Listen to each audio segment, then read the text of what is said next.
Hi hello എല്ലാവർക്കും പുതിയൊരു വീട്ടിലേക്ക് സ്വാഗതം. കോടനാട് അഭയാരണ്യ കേന്ദ്രത്തിലേക്ക് മാറ്റിയ ആന അതിൽ ഒരു അടിയോളം താഴ്ചയിൽ മുറിവ് സംഭവിച്ച് അതിൽ നിന്ന് പുഴുവൊക്കെ പുറത്തേക്ക് വന്നുകൊണ്ടിരുന്ന ആന അരുൺ സക്കറിയുടെ നേതൃത്വത്തിൽ മയക്കുവെടി വെച്ച് അവിടുന്ന് കൊണ്ടുപോയൊരു ആന.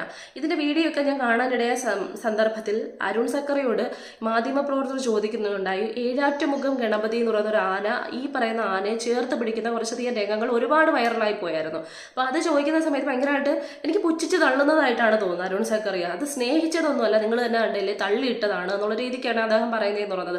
അത് സ്നേഹിച്ചതായിട്ട് അദ്ദേഹത്തിന് തോന്നിയില്ലാന്ന്. ഇത് ദേഷ്യം വന്ന് ഭയങ്കരമായിട്ട് അത് ചെറുതായിട്ട് പുഷ് ചെയ്തെന്നുള്ളത് വാസ്തവമായിട്ടുള്ള കാര്യം തന്നെയാണ്. പക്ഷെ ആനയ്ക്ക് ദേഷ്യം വന്നിട്ടാണ് ആ പരിപാടി ചെയ്തിരുന്നതെന്നുണ്ടെങ്കിൽ ഇതൊന്നും അല്ല സംഭവിക്കുക എന്ന് പറയുന്നത്. അതിലപ്പുറത്തേക്ക് അത് അവിടെ കിടന്ന് കാണിക്കാനുള്ളതൊക്കെ കാണിച്ചു കൂട്ടിയാണ്. ആനകൾ സ്നേഹപ്രകടനം കാണിക്കുന്നത് ഈ പറഞ്ഞ തള്ളിയും ഉന്തിയൊക്കെ തന്നെയാണ് അവർ കാണിക്കുന്നതെന്ന് പറയുന്നത്. അതിനപ്പുറത്തേക്ക് അത് ഭയങ്കരമായിട്ട് കലിയിളവിയാണെങ്കിൽ ഇതിലല്ല നിൽക്കുന്നത്. കാരണം ഇതിന് തൊട്ട് മുന്നുള്ള വീടുകൾ അതിനെ സാക്ഷ്യപ്പെടുത്തുന്നത് തന്നെയാണ്. അതിന്റെ മുറിവേറ്റ ആ ഭാഗത്തുനിന്ന് താഴേക്ക് തുമ്പിക്കൈയിൽ അത് ചേർത്ത് പിടിച്ചുകൊണ്ട് ആ തുമ്പിക്കൈ ഉയർത്താൻ ശ്രമിക്കുന്നതും ഈ പറയുന്ന പുഴയിലോളം അതിനെ കൊണ്ടു നടക്കുന്നത് അല്ലെങ്കിൽ അതിന്റെ പിറകെ തന്നെ പോകുന്നതും വെള്ളം കുടിക്കുന്നതുമായിട്ടുള്ള കാഴ്ചകൾ മൊത്തം നമ്മൾ കാണുന്നതാണ്. അതിലപ്പുറത്തേക്ക് അപ്പോഴും അരുൺ സക്കറിയ എന്ന് പറയുന്ന ഡോക്ടറിന് ഇതൊന്നും സമ്മതിക്കാൻ പറ്റുന്നില്ലെന്നുണ്ടെങ്കിൽ ആ നാട്ടിലുള്ള ആൾക്കാർ തന്നെ ഒരു പയ്യൻ്റെ ഒരു വ്ളോഗും കൂടി ഞാൻ കണ്ടിട്ടുണ്ടായിരുന്നു, ഈ വീഡിയോ എടുത്തൊരു വ്ളോഗ്. അതിനകത്ത് കൃത്യമായിട്ട് ഈ ആനയെ കൊണ്ടുപോയതിനു ശേഷം കുങ്കിയാനകൾ 3 കുങ്കിയാനകൾ ചേർന്നാണ് ഇതിനെ ഈ പറഞ്ഞ തള്ളികയറ്റിക്കൊണ്ട് പോയത്. അപ്പൊ ആ ആനകൾ അവിടെ ഉണ്ടായിരുന്നു. ആ ആനകൾ സുരേന്ദ്രൻ അങ്ങനെയൊക്കെ പറയുന്ന ആനകൾ 3 ആനകൾ, ഈ ആനകൾ നിന്നടുത്തേക്ക് ഒരു പേടിയും ഇല്ലാതെ ഈ പറയുന്ന ഗണപതി മുകളിൽ നിന്ന് താഴേക്ക് ഇറങ്ങി വരുന്ന വീഡിയോ ഞാൻ ആ പയ്യന്റെ വീഡിയോക്കകത്ത് കണ്ടതാണ്. അപ്പൊ സ്വാഭാവികമായിട്ടും അത് അന്വേഷിച്ച് നടന്നുകൊണ്ടിരിക്കുകയാണ്. എൻ്റെ കൂട്ടുകാരനെ അവിടുന്ന് കൊണ്ടുപോയെന്ന് കൃത്യമായിട്ട് മനസ്സിലായി. അത് മാത്രമല്ല, ആ ആനയെ പിടികൂടിയ സ്ഥലത്തുള്ള അധിവസിക്കുന്ന ജനങ്ങൾ തന്നെ പറഞ്ഞു, ഇന്നലെ അതിനെ കൊണ്ടുപോയ സമയം തൊട്ട് രാത്രിയും ഇന്ന് വരെയും ഈ പറയുന്ന ഗണപതി എന്ന് പറയുന്ന ആന അവിടെ മൊത്തം നാശനഷ്ടം ഉണ്ടായിക്കൊണ്ടിരിക്കുകയാണ്. ഇതിന് മുന്നു വരെ ഇങ്ങനെ അല്ലായിരുന്നു ആന ഈ പറഞ്ഞ പെരുമാറിക്കൊണ്ടിരുന്നത് അല്ലെങ്കിൽ പ്രതികരിച്ചുകൊണ്ടിരുന്നത്. ഇപ്പൊ അതിനെ വിശന്നിട്ടാണ് അതെല്ലാം ഈ പറഞ്ഞ പുഴു തിട്ടേന്നുണ്ടെങ്കിൽ അത് തിന്നിയെങ്കിലും ചെയ്യും. ഇത് ഒന്നുപോലും അത് തൊട്ടിട്ടില്ല. അപ്പൊ സ്വാഭാവികമായിട്ടും തലച്ചോറുള്ള ഏതൊരു മനുഷ്യനും മനസ്സിലാക്കാൻ പറ്റും, ഈ ആന ഇന്നലെ മുതൽ അതെല്ലാം നശിപ്പിച്ചിട്ടുണ്ടെങ്കിൽ ഒന്നുപോലും അത് ഭക്ഷിച്ചിട്ടില്ലെങ്കിൽ കൃത്യമായി മണം പിടിച്ച് ആനയെ വെടിവെച്ച് ഇട്ട, അതായത് മയക്കുമടി വെച്ച് ഇട്ട ഭാഗത്തും അതിനെ കൊണ്ടുപോയ ഭാഗത്തുമാണ് കിടന്ന് ഇപ്പം കറങ്ങിക്കൊണ്ടിരിക്കുന്നതെന്ന് പറഞ്ഞാൽ അതിൽ നിന്ന് ഏതൊരു മനുഷ്യനും അതിന് ഈ പറയുന്ന സംസാരിക്കാനില്ലാത്ത കഴിവില്ലാത്തതുകൊണ്ട് അത് ചോദിക്കില്ല, നീയൊക്കെ കൂടി എൻ്റെ കൂട്ടുകാരനെ എവിടെയൊക്കെ കൊണ്ടുപോയി കൊന്നേന്ന് മാത്രം അതിന് ചോദിക്കാൻ പറ്റുന്നില്ല.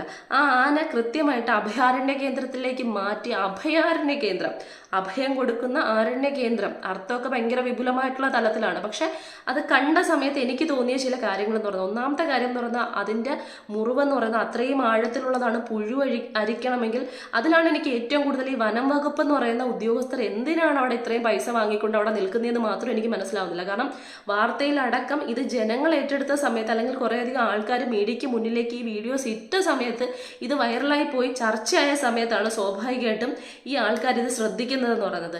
ഇതിന് മുന്നേ മാസങ്ങൾക്ക് മുന്നേ തന്നെ ഇതിന്റെ മസ്തകത്തിൽ മുറിവുണ്ടായിരുന്നു.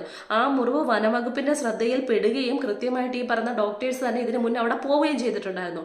അന്ന് കൃത്യമായിട്ട് വന്നിട്ടുള്ളതെന്ന് പറഞ്ഞാൽ ഈ ആനയെ അവിടുന്ന് പിടികൂടി മാറ്റേണ്ട സ്ഥലത്തേക്ക് മാറ്റി കൃത്യമായിട്ടുള്ള പരിചരണം കൊടുക്കുമെന്ന നിലയിലേക്ക് പോയിട്ട് പെട്ടെന്ന് മാറ്റുകയാണ് ചെയ്തതെന്ന് പറയുന്നത്. അവിടെ ചെല്ലുക, അതിന് പിന്നെ ഈ പറയുന്ന കണക്ക് മയക്കുവടി വെക്കുക, അതിനുശേഷം സ്റ്റാൻഡിങ് ആ ഒരു ഇതിൽ തന്നെ നിർത്തിയിട്ട് അതിന് മുറിവിൽ എന്തോ മരുന്ന് മാത്രം ഒന്ന് വെച്ച് ഒന്ന് പൊത്തിയതിന് ശേഷം അതിനെ വീണ്ടും പറഞ്ഞു വിടുകയാണ് ചെയ്യുന്നത്. അറ്റ്ലീസ്റ്റ് ഇവരൊക്കെ ഡോക്ടേഴ്സ് ആണെന്ന് പറയുന്നത് ശരിയാണെന്നുണ്ടെങ്കിൽ അതിന്റെ മുറിവ് കാണുന്ന സമയത്തെ മനസ്സിലാക്കാൻ പറ്റുമായിരുന്നു. അത് എത്ര ആഴത്തിലുള്ളതാണ്, അത് എത്രമാത്രം പ്രശ്നമുള്ളതാണെന്ന് മനസ്സിലാക്കാനുള്ള കഴിവ് ഒരു നല്ല ഡോക്ടർ ആണെങ്കിൽ മനസ്സിലാക്കാൻ പറ്റുമായിരുന്നു. അതിനെ അത്തരത്തിൽ വിട്ടതിന്റെ ഭാഗമായിട്ടൊന്ന് ജസ്റ്റ് അതൊന്ന് ചെയ്യേണ്ടുള്ള രീതിക്ക് ചെയ്തിരുന്നെങ്കിൽ ഒരു പക്ഷേ ആ ആന ഇന്നും അത് പിന്നീട് 1 മാസത്തോളം ഈ മുറിവുകൾ നീണ്ട ഒരു ചെറിയ മുറിവായിരുന്നെന്ന് ഇവർ പറയപ്പെടുന്നുണ്ട്. അപ്പം ആ മുറിവ് ഇത്രയും വലുതാകണമെങ്കിൽ, ഇത്രയും വ്രണമാകണമെങ്കിൽ അത് എത്രത്തോളം വേദന സഹിച്ചിട്ടുണ്ടായിരിക്കും എന്നുള്ള കാര്യം ഒന്ന് ആലോചിച്ച് നോക്കി. നമ്മൾ വീഡിയോ കാണുന്ന സമയത്ത് അഭയാരണ്യ കേന്ദ്രത്തിലേക്ക് മാറ്റുന്നതിന് ശേഷവും ആന ആ നിർത്തിയിരിക്കുന്ന സ്ഥലത്ത് നിന്ന് ചെളിയും മണ്ണും വാരി ഈ പറഞ്ഞ തലയിലേക്ക് എവിടേക്കൊക്കെ ഇടാൻ വേണ്ടി ശ്രമിക്കുന്നത് നമുക്ക് കാണാൻ കഴിയുന്നുണ്ട്. അതിന് മുന്നേ അതിനെ പിടിക്കാൻ ശ്രമിക്കുന്നതിന് മുന്നേ മണ്ണ് വാരി എറിയുന്നത് കാണാൻ ശ്രമിക്കുന്നുണ്ട്. അത് അതീവമായിട്ടുള്ള വേദന സഹിക്കാൻ പറ്റാതാവുന്ന സമയത്ത് ആന ചെയ്തു പോകുന്ന ചില പ്രവൃത്തികളാണ്. ഇനി മറ്റൊരു കാര്യം എന്ന് പറയുന്നത്, ഇവിടെ ഇപ്പം ഭയങ്കരമായിട്ട് ചൂട് കൂടി നിൽക്കുന്ന ഒരു അവസ്ഥയാണ്. നമ്മൾ സാധാരണ ഒരു മനുഷ്യന് പോലും പുറത്തിറങ്ങി നിൽക്കാൻ പറ്റാത്ത അവസ്ഥയിലാണ് ചൂടെന്ന് പറയുന്നത്. അപ്പം നമുക്ക് അറ്റ്ലീസ്റ്റ് ഒന്ന് 5 മിനിറ്റ് നമ്മൾ വെയിലത്ത് നിന്ന് കഴിഞ്ഞാൽ നമ്മൾ തളർന്നു വീഴും. ആ ഒരു അവസ്ഥയിലാണ്. നിൽക്കുകയാണ്. ആ ടൈമിലാണ് ഇത്രയും മുറിവേറ്റ ഇത്രയും അവശ്യ നിലയിൽ കാണപ്പെട്ട ആന എന്ന് പറയുമ്പോൾ സ്വാഭാവികമായിട്ടും അതിന് വിശ്രമിക്കാനുള്ള ഒരു ഇടം ഒരുക്കുക എന്ന് പറയുന്നത്. അതാണ് അഭയം കൊണ്ട് ഉദ്ദേശിക്കുക എന്നുള്ളത്. മരുന്നൊക്കെ കൊടുക്കണം, സ്വാഭാവികമാണ്. പക്ഷെ അത് മയക്കുവെടി കൊണ്ടതാണ്. അതിൻ്റെ ഒരു ഈ പറയുന്ന ഒരു ഡോസിൻ്റെ ഒരു ഇത് കാണും, എഫക്റ്റ് കാണും. അതിനപ്പുറത്തേക്ക് അവശനാണ്. ആ മരുന്ന് കുത്തിവെക്കുമ്പോൾ ഉണ്ടാകുന്ന വീണ്ടും ക്ഷീണങ്ങൾ കാണും, അതിൻ്റെ ഒരു കാര്യം കാണും. എന്നിട്ട് അതിന് നേരെ ചൊവ്വേ കിടക്കാനുള്ളൊരു ഇടമായിരുന്നു എന്നുള്ളത് കൃത്യമായിട്ട് നിങ്ങളൊക്കെ നോക്കുന്ന സമയത്ത് നിങ്ങൾക്ക് മനസ്സിലാക്കാൻ പറ്റും. അത് ഈ പറയുന്നത് ചെളി പുരണ്ട്, കാരണം എന്ന് പറയുന്നത് അതിനെ അവിടെ നിർത്തി കുളിപ്പിച്ചു, ഭയങ്കരമായിട്ട് വെള്ളം കൊടുത്തു എന്നൊക്കെ പറയുന്നുണ്ട്. ഈ വെള്ളം മൊത്തം ആ ചെളിയിലേക്ക് പൊയ്ക്കൊണ്ടിരിക്കുകയാണ്. ആ ചെളി തന്നെയാണ് അത് തുമ്പിക്കൈയിലേക്ക്, കാരണം തുമ്പിക്കൈയിലേക്കും ഇൻഫെക്ഷൻ ബാധിച്ചിട്ടുണ്ടായിരുന്നു. അതിലപ്പുറത്തേക്ക് അത് ശ്വാസം എടുക്കുന്നത് ആ തുമ്പിക്കൈയിലൂടെയാണ്. ആ തുമ്പിക്കൈ പിന്നീട് ഇൻഫെക്ഷൻ ആവുന്ന സമയത്ത് സ്വാഭാവികമായിട്ടും അതിന് ശ്വാസം പോലും നേരെ എടുക്കാൻ പറ്റാത്ത അവസ്ഥയിലേക്ക് പോയിരുന്നു എന്നൊക്കെ പറയുന്നുണ്ട്. അത് അപ്പം ഇത്രയും ചെളി പുരണ്ട ഒരു സ്ഥലത്തായിരുന്നു ഇതിനെ ഈ നിർത്തേണ്ടത്, കിടത്തേണ്ടത്. അത് കിടന്നിട്ടുണ്ടോ എന്ന് പോലും അറിയത്തില്ല. കാരണം ഇത്രയും അവശ്യ നിലയിൽപ്പെട്ട ഇനി എത്ര വലിയ ജീവി എന്ന് പറഞ്ഞു കഴിഞ്ഞാൽ അതിന് കിടക്കേണ്ടി വരും. സ്വാഭാവികമായിട്ടും കൈകാലുകളൊക്കെ തളർന്നു പോകും. അപ്പം എന്നിട്ട് പോലും അതിനൊന്ന് കിടക്കാനുള്ള പരിതസ്ഥിതി പോലും, എത്ര 75 ലക്ഷത്തിൻ്റെയൊക്കെ കണക്ക് ഞാൻ കേട്ടു, അതിൽ എത്ര ആയിട്ടുണ്ടെന്നൊന്നും അറിയത്തില്ല. ആ 70 ലക്ഷത്തിൻ്റെ കണക്കും ശരിയാണെന്ന് അറിയത്തില്ല, ഒരു മീഡിയയിൽ കേട്ടൊരു വാർത്തയാണ്. പക്ഷെ എന്നിരുന്നാൽ പോലും കുറച്ച് പൈസയല്ലേ ആവത്തുള്ളൂ വരുന്നു എന്തെങ്കിലും ഒരു തരത്തിൽ. അതിവിടെ ഈ പറയുന്ന കോൺക്രീറ്റ് ചെയ്യണം അല്ലെങ്കിൽ വലിയ സംഭവം ചെയ്യണമെന്നൊന്നും പറഞ്ഞില്ല. പക്ഷെ അവിടെ എന്തെങ്കിലും ഒരു ടാർപ്പയോ എന്തെങ്കിലും ഒരു സാധനം വെച്ച് മറച്ച് അതിന് മുകളിലും ഒന്ന് മറച്ചിട്ടുണ്ടായിരുന്നെങ്കിൽ സ്വാഭാവികമായിട്ടും അത്രയും വെയിൽ കേൾക്കുന്ന സമയത്ത് അത് തളരും. ഇനി എത്ര കാട്ടിൽ വസിച്ചിരുന്ന ജീവിയാണെന്ന് പറഞ്ഞാലും കാട്ടിൽ അറ്റ്ലീസ്റ്റ് മരങ്ങളെങ്കിലും ഉണ്ട്, തണലെങ്കിലും ഉണ്ടെന്നെങ്കിലും പറയാൻ പറ്റും, അതിൻ്റെ തണുപ്പുണ്ടെങ്കിലെന്ന് പറയാം. ഇവിടെ അതല്ല അവസ്ഥയെന്ന് പറയുന്നത്. കാട്ടിൽ വസിച്ചിരുന്ന ഒരു ആനയാണ്. ആ ആന ഇത്രയും കൊടും ചൂടിൽ കൊണ്ട് ഇത്രയും വയ്യാത്ത അവസ്ഥയിൽ നിൽക്കുന്ന സമയത്ത്, നിർത്തുന്ന സമയത്ത് അതിന് അവശത കൂടിയേ ചെയ്യുള്ളത്തുള്ളൂ സ്വാഭാവികമായിട്ടും. പിന്നെ ഈ പറയുന്ന ആൾക്ക് ഇതിന് മുന്നേ ട്രീറ്റ് ചെയ്യാതെ ഇത്രയും ഒരു അവസ്ഥയിലേക്ക് എത്തിച്ചിട്ടുണ്ടെങ്കിൽ അത് ഫോറസ്റ്റ് ഡിപ്പാർട്ട്മെന്റ് കയ്യിലിരിക്കുന്ന ഒരു കാര്യം തന്നെയാണ്. അവരുടെ ഈ പറയുന്ന അവർ ചെയ്തു പോയ തെറ്റ് തന്നെയാണ്. അപ്പം ഇവരൊക്കെ അവിടെ എന്താണ് ജോലി ചെയ്യുന്നവർക്ക് എന്താണ് പിന്നെ ശമ്പളം വാങ്ങിക്കാൻ വേണ്ടി മാത്രമാണോ നിൽക്കുന്നതെന്ന് ചോദിച്ചു കഴിഞ്ഞാൽ അത് അറിയാത്തൊരു കാര്യമാണ്. ഇനി ഈ സക്കറിയ എന്ന് പറയുന്ന ഡോക്ടർ പറഞ്ഞിട്ടുള്ള ഒരു കാര്യം എന്ന് പറയുന്നത്, ഈ പറയുന്ന കഴിഞ്ഞ വർഷത്തിലോ എന്തോ 12 ആനകളുടെയാണ് ഈ പറയുന്ന പോസ്റ്റ്മോർട്ടം നടത്തി വിട്ടേന്ന് പറയുന്നത്. അതുകൊണ്ട് അവർക്ക് അതൊന്നും പ്രത്യേകിച്ച് പുത്തരിയല്ലാന്ന്.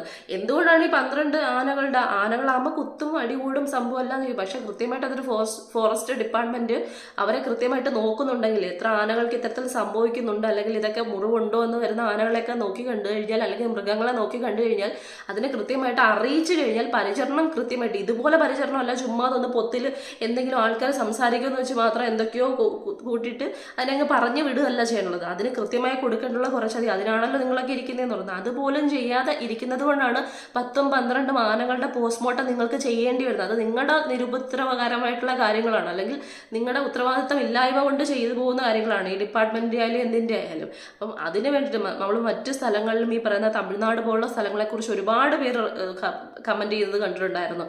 അവിടെ ആയിരുന്നെങ്കിൽ ആന ഇന്നും രക്ഷപ്പെട്ടു പോയിരുന്നു. അത് തന്നെയാണ് വാസ്തവം എന്ന് പറയുന്നത്. കാരണം ഇത്രയും മുറിവ് സംഭവിച്ചിട്ട് ആ മുറിവിന്റെ ആഴം എന്തെന്നോ ആ ആന അനുഭവിച്ചിരുന്ന വേദന എന്തെന്നോ പോലും മനസ്സിലാക്കാതെ ആൾക്കാരെ സംസാരിക്കുന്നു. ആൾക്കാരെ ഒന്ന് ബോധ്യപ്പെടുത്തണം, ഗവൺമെന്റിനെ ഒന്ന് ബോധ്യപ്പെടുത്തണം, അല്ലെങ്കിൽ ഗവൺമെന്റിനെ ആരെങ്കിലും ഒന്ന് ബോധ്യപ്പെടുത്തണം എന്ന് മാത്രം തോന്നിയിട്ട് ആനയ്ക്ക് എന്തൊക്കെയോ വെച്ച് തേച്ച് പുരട്ടിയിട്ട് അങ്ങ് പറഞ്ഞു വിട്ടു. അത് ഇത്രയും കാലം അനുഭവിച്ച ആ ഹോള് കൃത്യമായിട്ട് ബ്ലർ ചെയ്തു എന്നല്ല ചാനലിൽ കൂടി കാണിച്ചുകൊണ്ടിരിക്കുന്നതെന്ന് പറയുന്നത്. അത് ഓപ്പണായിട്ട് തന്നെ കാണിച്ചിട്ടുണ്ട്. ആ അത്രയും ആഴത്തിലുള്ള മുറിവ്, അതിൽ നിന്ന് പുഴുവരിക്കുന്ന അവസ്ഥയിലേക്ക്, അതും ഇത്രയും അടിയോളം താഴ്ചയിലുള്ള മുറിവെന്ന് പറയുമ്പം ആ ആന ഇത്രയും കാലം അനുഭവിച്ചു, ഒരു മാസം അനുഭവിച്ച ആ നീണ്ട യാതന എന്ന് പറയുന്നത് അത് വല്ലാത്തൊരു, അത് അറ്റ്ലീസ്റ്റ് അതിനെ കൊണ്ടുവന്ന് ഇവിടേക്ക് കൊണ്ടുവരുന്ന ടൈമിൽ, അല്ലെങ്കിൽ കൊണ്ടുവരരുതായിരുന്നു, കൊണ്ടുവന്ന ടൈമിലെങ്കിലും അതിനെ ഒരു നല്ലൊരു സ്ഥലത്തെങ്കിലും കിടത്തുക എന്ന് പറയുന്നൊരു സംഭവം അതുപോലും ചെയ്തില്ല. ഇത്രയും വലിയ ചൂട് പിടിച്ച സ്ഥലത്തേക്ക് വേണമെങ്കിൽ ഇനി പറയായിരിക്കും വെള്ളം നിറച്ച് ഒപ്പിച്ചിടിച്ചിട്ട് ശരീരം തണുക്കാൻ വേണ്ടി ചെയ്തിരുന്നതാണ്. അതും പറയാൻ മടിക്കത്തില്ല, കാരണം എല്ലാ ഭാഗവും ന്യായീകരിക്കണമല്ലോ. അപ്പം ഈ ചെയ്ത പ്രവൃത്തി എന്ന് പറയുന്നത് എല്ലാവരും പറയുന്നുണ്ട്, നേരത്തെ തന്നെ പറഞ്ഞ കണക്ക് അത് പോയത് നന്നായി. കാരണം എന്ന് വെച്ച് കഴിഞ്ഞാൽ അത്രയും അത് അനുഭവിച്ചു കഴിഞ്ഞു. ഇനി ഓവർഡോസിന്റെ കാര്യമൊക്കെ ചില ആൾക്കാർ പറയുന്നത് അത് ഡോക്ടേഴ്സിന് മാത്രം മനസ്സിലാവുന്ന ഒരു കാര്യമാണ്. അത് വെളിയിൽ നിന്ന് ആരും ഇനി കയറാൻ പോകുന്നില്ല, അന്വേഷിക്കാൻ പോകുന്നില്ല, അറിയാൻ പോകുന്നില്ല. പക്ഷെ ഇനിയെങ്കിലും ഇതുപോലുള്ള ആനകൾക്ക് ഇതുപോലുള്ള കാര്യങ്ങൾ ഇത്രയും, കാരണം ഇത് ആനയോടുള്ള ഭയങ്കരമായിട്ടുള്ള അകമഴിഞ്ഞ സ്നേഹത്തിന്റെ പുറത്ത് പറയുന്നില്ല, ഒരു ജീവിയുടെ പരിഗണന എന്ന് പറയുന്ന സംഭവം. മനുഷ്യനെ ഉപദ്രവിക്കുന്നുണ്ട്, ഒരുപാട് കാര്യങ്ങളുണ്ട്, അതിന് ഞാനും ഓപ്പോസിറ്റ് നിൽക്കുന്ന ഒരു വ്യക്തിയാണ് അല്ല. പക്ഷെ അത് പലപ്പോഴും മനുഷ്യനെന്ന് പറയുന്ന വ്യക്തികൾ അതിന്റെ ആവാസ വ്യവസ്ഥയെ കൃത്യമായിട്ട് നശിപ്പിച്ചുകൊണ്ട് അങ്ങോട്ട് കയറുന്ന സമയത്ത് അതിനൊക്കെ ഇങ്ങോട്ട് ഇറങ്ങിയേ പറ്റൂ. അതുകൊണ്ട് അതിനെയും തെറ്റു പറയാൻ പറ്റാത്ത ഒരു അവസ്ഥയിലാണ്. ഇനി ഇതിപ്പം ഈ പറയുന്ന കണക്ക് ഒരു ജീവിയെങ്കിലും ഇങ്ങനെ ഒരു സംഭവം വരരുതെന്ന് ഞാൻ പറയുന്നതിൻ്റെ കാര്യം, ഇവരെയൊക്കെ പരിപാലിക്കാനുള്ള നിയമങ്ങളുണ്ട് കൃത്യമായിട്ട്. അതിലപ്പുറത്തേക്ക് ഇവർക്ക് വേണ്ടിയൊക്കെ ഡിപ്പാർട്ട്മെൻറ്റുകളുണ്ട്. ആ ഡിപ്പാർട്ട്മെൻറ്റിലിരിക്കുന്ന ആൾക്കാർ ഇഷ്ടംപോലെ പൈസകൾ വാങ്ങിക്കുന്നുണ്ട്. അപ്പം അതിൻ്റെ ഒരു കൂറെന്നുള്ള രീതിക്കെങ്കിലും അറ്റ്ലീസ്റ്റ് അതൊന്ന് ചെയ്യാന്നുള്ള രീതിക്കാണ്. അതിനപ്പുറത്തേക്ക് ആ കൂട്ടുകാരെ ഇനി ഈ പറയുന്ന ഗണപതിക്ക് മണ്ടയിലായിരിക്കും ഇനിയിപ്പോൾ കൊടുക്കാൻ പറ്റുന്നത്. കാരണം വേണമെങ്കിൽ പറയാം, ഈ ഗണപതി പുഷ് ചെയ്ത് തള്ളിയിട്ട സമയത്ത് സ്വാഭാവികമായിട്ടും മസ്തകം ചെന്ന് തറയിൽ അടിച്ചു. അതിൻ്റെ ഒരു സംഭവത്തിൽ ഉണ്ടായ ഹൃദയാഘാതം ഇപ്പോൾ ഉണ്ടായി മരിച്ചതാണെന്നും വേണമെങ്കിൽ, അല്ലെങ്കിൽ ഈ പറഞ്ഞ ചരിഞ്ഞതാണെന്നും ഇനി പറയാതിരുന്നാൽ ഭാഗ്യം.